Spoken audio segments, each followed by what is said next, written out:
Thanks for joining us. We begin in the Federal Capital Territory, where President Muhammadu Buhari has thrown out the Electoral Amendment Bill 2018, recently passed by the National Assembly.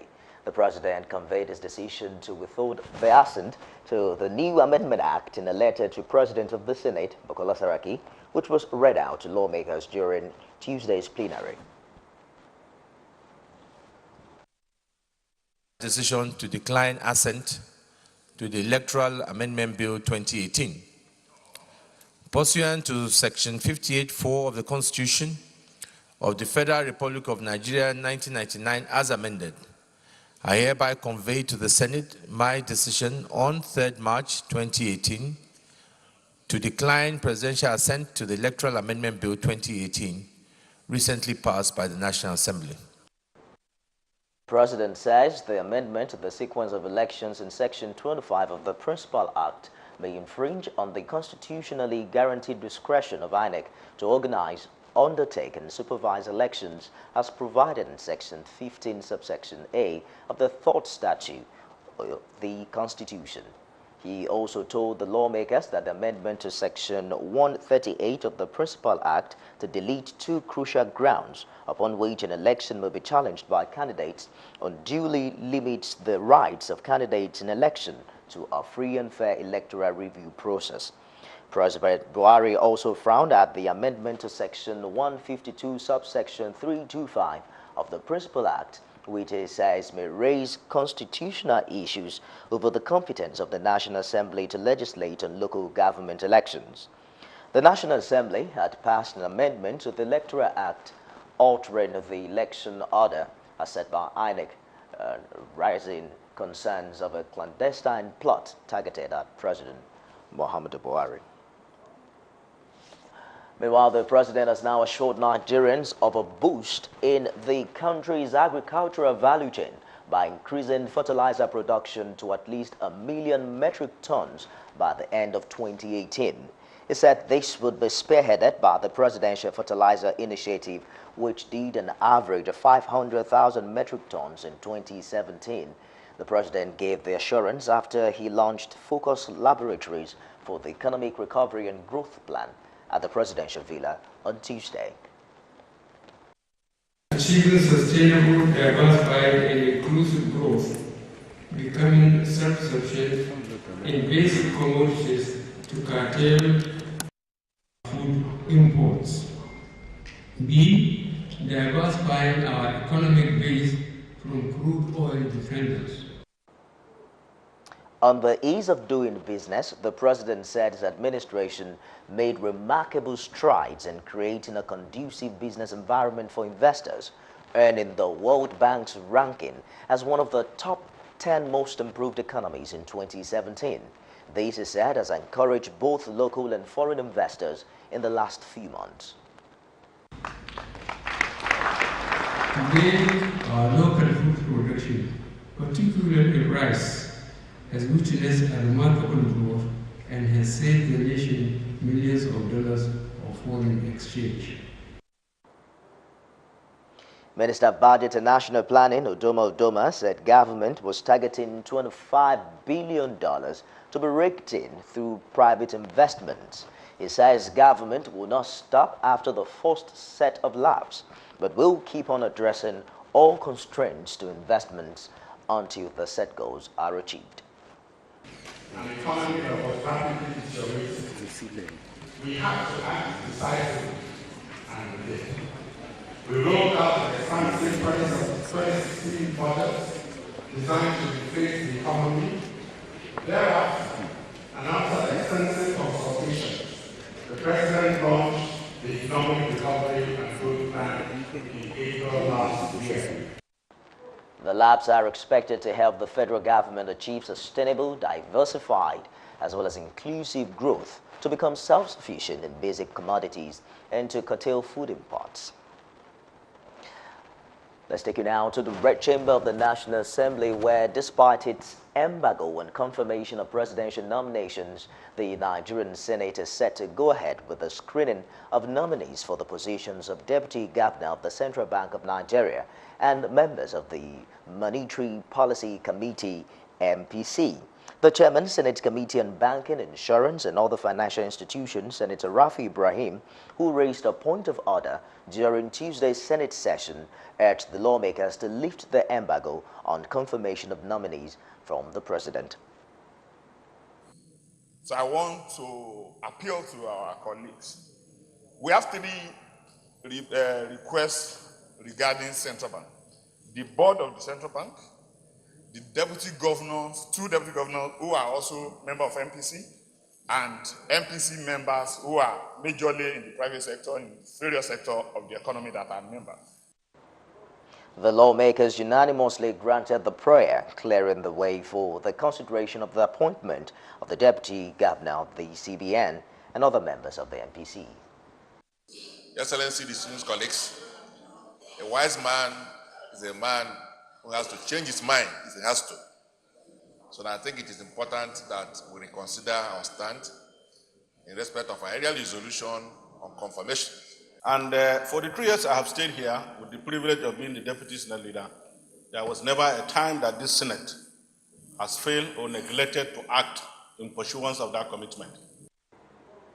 In his ruling, the Senate President, Bukola Saraki, directed the committee chairman on banking to complete the process of screening in a bid to give the necessary support.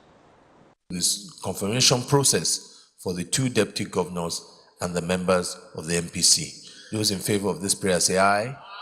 Those against say nay. The ayes have it. Recall that the Senate had placed an embargo on confirmations following the refusal of the presidency to remove the acting chairman of the Economic and Financial Crimes Commission, EFCC, Ibrahim Magu. You're watching Galaxy TV News. We have more stories coming up after this break. Stay with us. Welcome back. For more updates and latest news, log into our website at galaxytvonline.com or subscribe to our YouTube channel at youtube.com/GalaxyTV Nigeria. You can also follow us on our Facebook page at facebook.com/GalaxyTV or tweet to us at GalaxyTV. Don't forget to tag and follow us on our Instagram page at Official Galaxy TV. All our social media platforms are user-friendly and can always accommodate your live updates, as well as your comments. The Director of Defense Information, Brigadier General John Agim, says Galaxy Television is a key partner of the Nigerian Army, particularly as it concerns the management of information that borders on national security.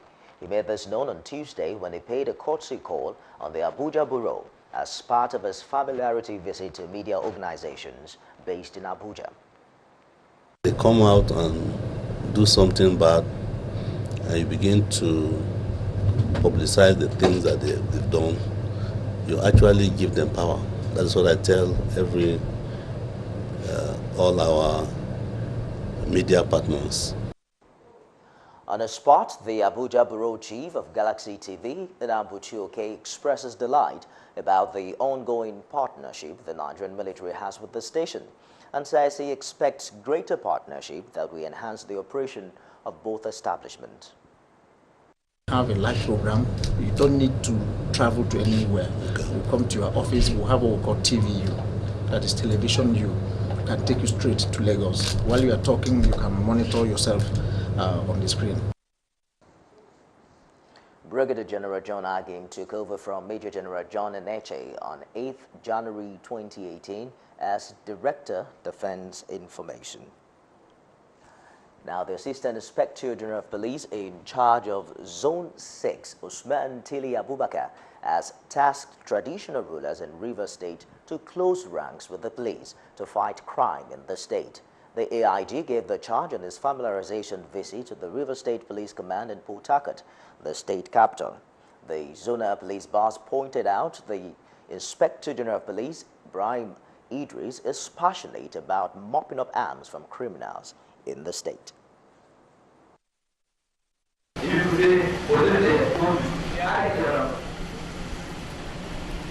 I don't put it at home, but give him address, the twin number, the address of the one, and whatever, and then you let him go. Just talk to your guy. The State Commissioner of Police, Zaki Ahmed, assured of robust synergy with relevant stakeholders in the state to protect lives and property. our invitation, for always being there for us, for the support and collaboration we have been doing for them. I think without their support, we will not be where we are today. Now, stakeholders have lamented poor services rendered in Nigeria's public sector, calling on stakeholders to support government policies geared towards education and health development. Governors of Kano and Kaduna states, Abdullahi Ganduje and Nasir El-Rufai, maintained that resilience on the part of government in the implementation of its policies will go a long way to sanitize the system for even development. They were speaking at the roundtable on assessing the state of the nation's health and education sector in Abuja. So if you really have an evaluation of your manpower, I think that one is bringing sense into the staff themselves. And I know it's not an issue that the state government can fight headlong with the unions, from what we have seen. 21,780, but to employ 25,000, I thought the unions should be happy because they're getting more members. But they want to protect the 21,000 bad teachers no matter what.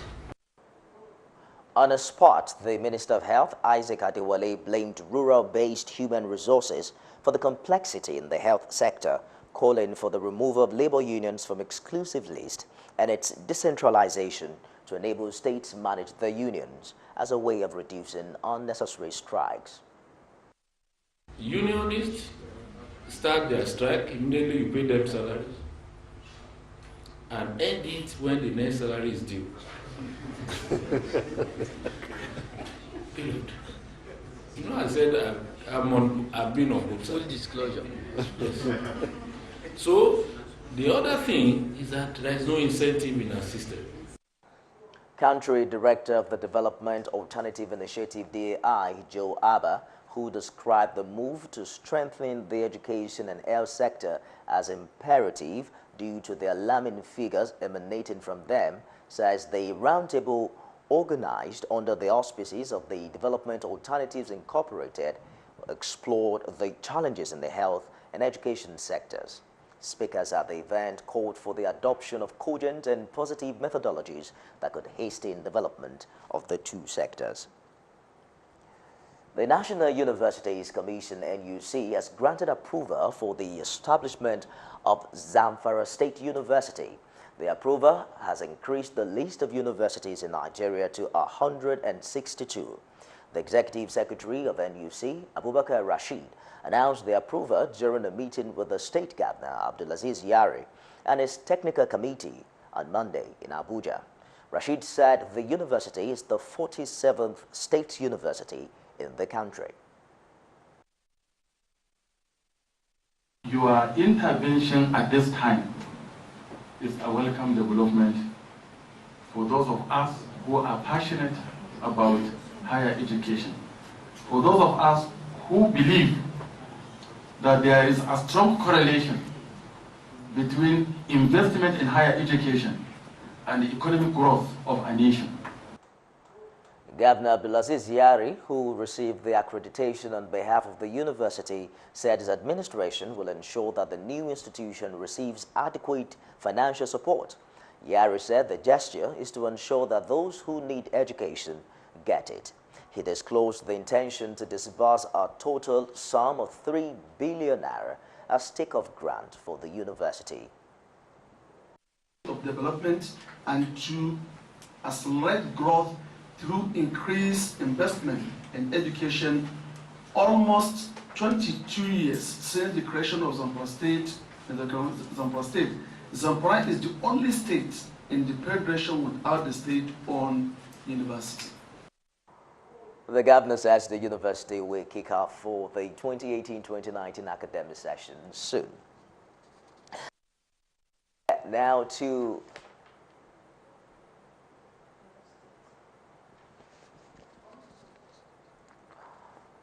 authorities of the Polytechnic Ibadan has denied the disruption of the ongoing registration for the 2017-2018 academic session by students of the institution. Rumor was rife in the early hours of Tuesday that academic and other activities on campus had been disrupted due to violent protests by students of the Polytechnic.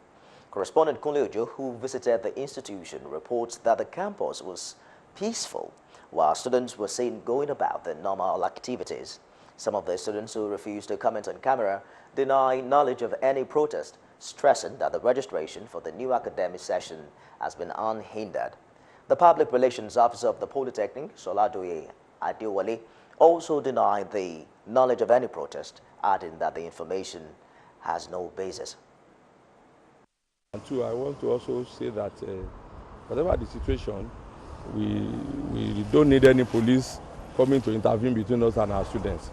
But we have been on ground and you have seen that there is no crisis. Soladoye, who confirmed some hiccups in the ongoing registration for the new academic session, commended the students for their understanding and patience. They are also showing understanding. We want to appreciate that because there are certain things when you are on it there that may be beyond our control. We'll take another break now and we'll be back with more stories. Join us again.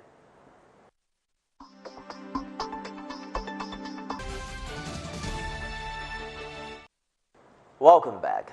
A non-governmental organization, Rebuilding Foundation, has organized a seminar workshop for youth and students in Ilorin, Kwara State capital over the persistent increase in abuse of drugs among timid youths in the country.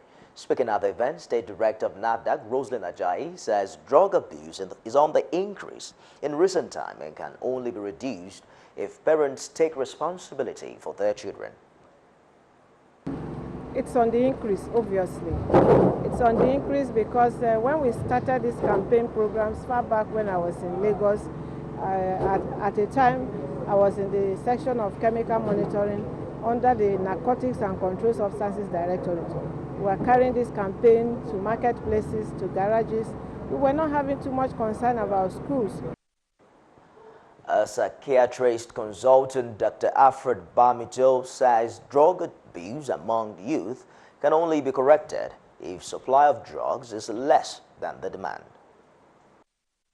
Demand reduction, law enforcement, because it's been seen that when drug is easily available, people tend to use it more. So if we put in measures of enlightening people not to use it, we must also put in measures of making sure the drugs are not easily available. The founder, Rebuilding Foundation, Benga Adekoye, says the workshop is aimed at educating young people on the consequence of drug abuse. Well, I had the privilege of going to some schools to see some secondary school students, and I discovered the process of going around from school to school. I discovered that there were some problems that we had not been taking note of, that was causing problems even in secondary school. I discovered even the secondary school students were taking drugs. Away from there now to Delta State, where the Speaker, House of Assembly, Sheriff Oborowori, has attributed the contribution of the Nigeria Security and Civil Defense Corps, NSCDC, to the relative peace being enjoyed in the state. He made the disclosure in Asaba while receiving the new commandant and senior officers of the NSCDC Delta State Command, who paid him a familiarization visit. This I enjoyed today, I know that you also contributed. This state is a state that when you understand the workings of the state, you will not have any problem. You have to understand the terrain. The terrain is not like other terrain. But thank God you are from the region. He stressed the need for the State House of Assembly members to collectively support the security outfit as the Commandant appealed for more assistance. As a house, collectively, we reason together, discuss and agree and take a stand. So you know, the Delta State House of Assembly is one of the most important House of Assembly. We have people who are very experienced, who have been in this house since 1999. Mr. Speaker, sir, I want to start by thanking you and the entire members of the House of Assembly, State House of Assembly, for your innumerable support and assistance to the Nigeria Security and Civil Defense Corps. Recall that the former commandant of the NSCDC had last year met with the Delta Speaker over an altercation before her replacement. It's expected that today's parley with the new commandant will help cement the relationship. Meanwhile, the Delta State Commissioner for Works, James Agoye, says the state government has re-awarded the Asaba Airport project to ensure that finishing touches are applied before completion.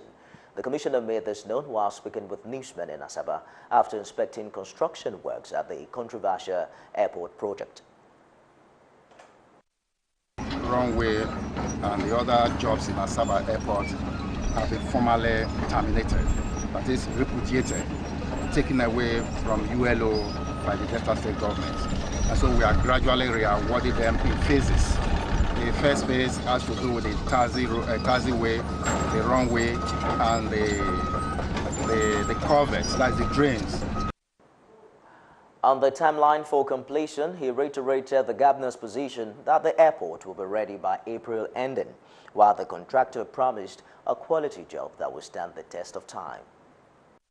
Period of 4 months, we expected the contractor to finish the entire job by May ending.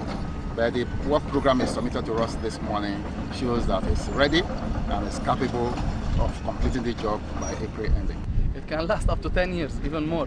But you know, always in any kind of construction, you have maintenance. Everything needs maintenance. You know, at the end we are human beings and we build for perfection. Recall that the governor had last year visited the airport, blaming the past government for alleged irregularities in the award of the airport contract.